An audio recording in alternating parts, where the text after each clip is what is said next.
Hello सांग मैंने नमस्कार वेलकम आम चैनल फैक्ट बाबा।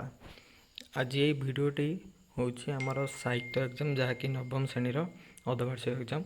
ये भिडटी आनबार कारण हूँ ना आम गाँव में दुईटी सान भाई अच्छा सांग भली जहाँकि गोटे चंदन चौधरी आउ जड़े सूर्य नारायण साहू अच्छा से कहले कि भाई आमर एग्जाम हम कौन पढ़ू कौन नहीं जापारनु गोटे भिडटी बनई दिंतु ताऊपर जहाँफल आम किसी क्वेश्चन जानीपरू से बोले मुझे भिडटी बनाऊँगी MIL एग्जाम जहाँ अच्छी देखा चलते कौन कौन क्वेश्चन अच्छी कौन ना सांगने ए भिडटी मुझे जहाँ क्वेश्चन कहि ता तो पढ़ो बोली सेमती किसी माने ना किंतु ए भितर पढ़ी पारे अथवा एरा भी पढ़ी पारे ये टाइप भी पढ़ी पारे एति क्वेश्चन ये भी पढ़ी पारे आपड़ ये पढ़ते आपण लाभ भी हो पारे। चलो देखिए कौन कौन क्वेश्चन अच्छी कौन कौन ना देखो प्रथम MCQ क्वेश्चन मैं कहूँ कवि उत्कल जननी को किपरि संबोधन कर मैंने तो जानी आमर एग्जाम साहित्य अच्छी यही क्वेश्चन अच्छी मुझे क्वेश्चन जहाँ पढ़ी पढ़ी जाऊँगी आपने भल भाव शुणिदेवे यही क्वेश्चन भल भाव पढ़िदेवे। एवं दुई महोदधिर तद्देश केउं वृक्ष शोभा पाऊँगी जानी। 3 नंबर केउं मानक देहरे उत्कल जननी देह अनुरचित होइछि। 4 चंदन अगुर कस्तूरी और कुंकुम को कौन कहुए। 5 जीवन अभाव किए बंचीपारे नहीं। 6 कवि काहाकू पीयूष सहित तुलना करछंती। 7 तामरस कहार अन्य नाम।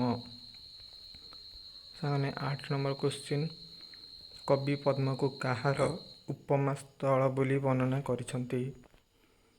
एवं 9 किए सर्वदा सत्य अहिंसा और शांति प्रतिष्ठा करने नीरव विप्लव करी आसीची। 10 आशी ठारू किए शक्तिशाली बोली कवि वर्णना करिछंती। 11 सबु व्यक्ति और सबु जाति ठारे केउं गुण रही। 12 ओडिया जातीयतार मूर्तिमंत प्रतीक किए। 13 जातीय जीवन प्रतिष्ठित हेले काहा काहा मध्यरे स्वभाव हेब। 14 सांबादिक बंध आखिरे अन्य जातीय कौन देखा कहते। द्राविड़ सहित कहार संघर्ष घटी आप जानते यही क्वेश्चन जाक आप बही अच्छी मुझे आंसर करदेवी आपण मैंने कौन खाली घोषी देखला भाया जी से क्वेश्चन देखूँ गोटे नोटबुक लिखि तार आंसर बही काढ़ी पढ़ु ठीक अच्छे ना। 17 भाषा और जातीयता प्रबंधटी केउं पत्रिकार प्रकाशित होता। 19 पाबंदिक कौन खाई पिता संगे घर बाहरिले। 20 संगे विधाता नारी मुंडे कौन लदिची। 21 बहु प्रथमे शंखा पिंधा को हाथ बढ़ाई नथिला कहीं। बहुटीर आसबार डेरी हेले किए हुरी कर दिए। आसमान तारा शंखा अच्छी यही स्वरटा थर को थर क्या कान बाजवाक लगिला। एवं सामने 24 जनता कौन कही कुहाटू थाए। 25 मु एथर शांति मरी पारि एक कथा किए कही। एवं 26 नंबर देखो अर्पणा किए। 27 चकरा किए। 28 गड़ पाइक पुओं छाई पड़े किए बाट छाड़ी देउथिला। 29 धुनी जालुवा बाबाजी आगे किए हाथ पड़ी बसी। 30 मेलिया गाँ माणी तीरी रे किए कहूँ मु महाबल बाघ जानते साने। 31 विसर्ग पर च कि छ थिले विसर्ग स्थान में कौन हुए।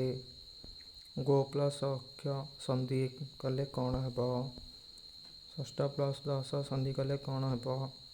34 गायक संधि विच्छेद कले कौन हेब। आप जानते भल भाव देखिदेवे क्वेश्चन लिखि भल भाव पढ़े।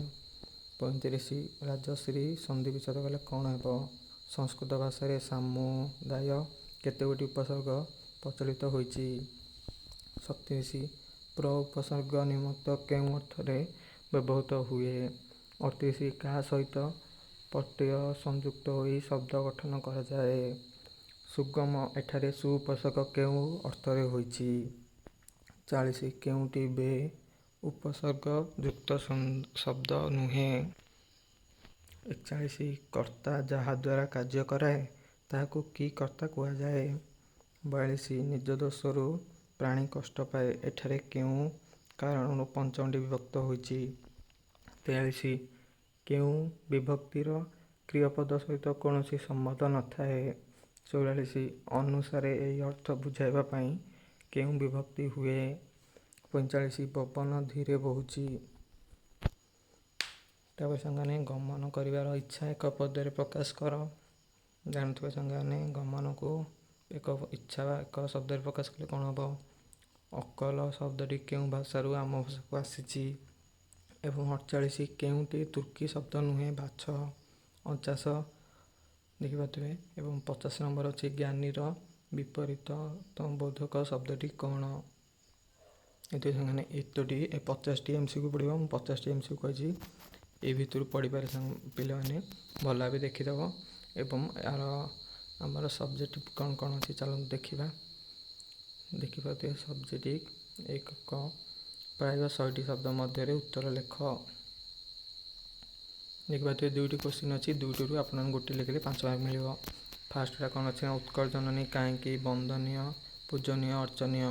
ପଠିତ କବିତାର ଅବଲମ୍ବନ ଆଲୋଚନା କର। ଏବଂ କଲମ ହିଁ କବିର ବିପ୍ଳବର ସନ୍ତକ। ପଠିତ କବିତା ଅନୁସାର ପ୍ରତିପାଦିତ କର। ସାଙ୍ଗମାନେ ପିଲାମାନେ ଏଗୁଡ଼ିକ ହେଉଛି ଲଙ୍ଗ କ୍ୱେଶ୍ଚିନ୍। ଏ 2ଟାରୁ ଗୋଟିଏ ଲେଖିବେ। 1 ଖ ଏବଂ 1 ଖ ଦେଖ ସାଙ୍ଗମାନେ ପ୍ରାଦେଶିକ ସମସ୍ୟା କିପରି ଭାରତୀୟ ଜାତୀୟତା ସୃଷ୍ଟି କ୍ଷେତ୍ରରେ ବାଧକ ପ୍ରବନ୍ଧକୁ ଆଧାର କରି ଲେଖ।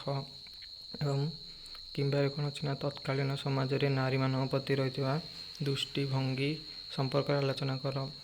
ଏଇଟାରୁ 2ଟାରୁ ଗୋଟିଏ ଲେଖିବ। 1 ଖ ସରିଲା। ତାପରେ 2 ନମ୍ବର ଆସୁଛି ପିଲାମାନେ ସରଳାର୍ଥ, ଯାହାକି 2ଟା ଅଛି ଗୋଟିଏ ଲେଖିବ। ଜୀବନ ବିହୁନେ ଜେନ ଯଶ ରାଜା ବିନେ ଜେନ ଗ୍ରାମ ଦେଶ। ଏଠୁ ଗୋଟିଏ ସରଳାର୍ଥ କିମ୍ବା କଳସ ବଙ୍କେ ମୁହଁ କେଡ଼େ ମଳିନ କିମନ୍ତେ ସରିତୋର ହେବ ନଳିନ। ଏହି ସରଳାର୍ଥ 2ଟାରୁ ଗୋଟିଏ ସରଳାର୍ଥ ଲେଖିବ। ଏବଂ ଖରେ କ'ଣ ଅଛି ନା ଭାଷାର ଏକତା ଥିଲେ ଭାବର ଏକତା ସୁନିଶ୍ଚିତ କିମ୍ବା ସେହି କାରଣରୁ ବିବାହିତ ପୁଅର ନାମ ବର୍ତ୍ତା। ଏଇ ଭିତରୁ 2ଟାରୁ ବି ଗୋଟିଏ ଲେଖିବ। ଏବଂ 3 ନମ୍ବର ସାଙ୍ଗରେ କ'ଣ ଆସୁଛି ନା ପ୍ରବନ୍ଧ, ଯାହାକି ପ୍ରାୟ 200ଟି ଶବ୍ଦ ମଧ୍ୟରେ ଯେକୌଣସି ଗୋଟିଏ ବିଷୟରେ ପ୍ରବନ୍ଧ ଲେଖ। 3ଟାରୁ ଗୋଟିଏ ଲେଖିବା 10 ମାର୍କ ମିଳିବ। ତୁମ ପ୍ରିୟ ଖେଳ। ଖ ମହାପୁରୁଷଙ୍କ ଜୀବନୀ ପାଠ ଏବଂ ଓଡ଼ିଶାର ପ୍ରାକୃତିକ ସମ୍ପଦ। 3ଟାରୁ ଗୋଟିଏ ଲେଖିବ। ତାପରେ 4 ନମ୍ବର ହେଉଛି ପତ୍ର, ଯାହାକି 100ଟି ଶବ୍ଦ ମଧ୍ୟରେ ପତ୍ରଟି ଲେଖିବ।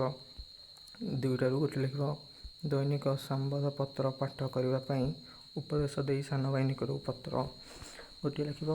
ନହେଲେ କିମ୍ବା ତୁମ ବିଦ୍ୟାଳୟରେ ସ୍ୱାଧୀନତା ଦିବସ କିପରି ପାଳିତ ହୋଇଥିଲା? ଏଇଠୁ ଗୋଟିଏ ଲେଖିବ, ଯାହାକି ଯେ ବିଷୟରେ ତୁମ ସାଙ୍ଗ ମିହିର ନିକଟକୁ ପତ୍ର ଲେଖ। ତୁମ ସାଙ୍ଗ ନାଁ ଲେଖିଦେବନି, ସାଙ୍ଗକୁ ମିହିର ଏଠାରେ ଅଛି, ମିହିର ସାଙ୍ଗ ଭାବି ଲେଖିବ। ଏବଂ ଖରେ ଅଛି ତୁମ ଅଞ୍ଚଳରେ ଏକ ନୂତନ ପ୍ରାଥମିକ ସ୍ୱାସ୍ଥ୍ୟକେନ୍ଦ୍ର ସ୍ଥାପନ କରିବା ନିମନ୍ତେ ବିଭାଗୀୟ ଅଧିକାରୀଙ୍କ ନିକଟକୁ ଦରଖାସ୍ତ ଲେଖ। କିମ୍ବା ଶବ୍ଦ ପ୍ରଦୂଷଣ ରୋକିବା ପାଇଁ ତୁମ ଅଞ୍ଚଳରେ ଥାନା ଭାରପ୍ରାପ୍ତ ଅଧିକାରୀଙ୍କ ଦରଖାସ୍ତ ଲେଖ। ଏଇ 2ଟାରୁ ପିଲାମାନେ ଗୋଟିଏ ଲେଖିବ। ଏତିକି ରହିଛି କ୍ୱେଶ୍ଚିନ୍। ମୁଁ 100 ମାର୍କ କହିଦେଇଛି। ପିଲାମାନେ ଏ ଭିତରୁ ପଢ଼ିବାର ସମ୍ଭାବନା ଅଛି। ଆପଣମାନେ ଏ ଭିତରୁ ପଢ଼ିଦେବେ। ଗୋଟିଏ ନୋଟବୁକ୍ କାଢ଼ି ଲେଖିକି ଭଲ ଭାବେ ପଢ଼ିଦେବେ ଆନ୍ସର୍ କାଢ଼ି। ତ ଏ ଭିଡ଼ିଓଟି ଯଦି ଭଲ ଲାଗିଲା ପିଲାମାନେ ଗୋଟେ ଲାଇକ୍ କରିଦେବ। ଏବଂ ସାଙ୍ଗମାନେ ଯଦି ନବମ କ୍ଲାସ୍ ତୁମ ସାଙ୍ଗମାନଙ୍କ ପାଖକୁ ଛାଡ଼ିଦେବ, ଯାହାଫଳରେ ସେମାନେ ବି କ୍ୱେଶ୍ଚିନ୍ କିଛି ପାଇପାରିବେ। ତାପରେ এই ଭିଡ଼ିଓଟିକୁ ଲାଇକ୍ ସେୟାର କରିଦେବ। ତ ସାଙ୍ଗମାନେ ରହିଲି, ମିଳିବ ନେକ୍ସଟ ଭିଡ଼ିଓରେ। Thank you.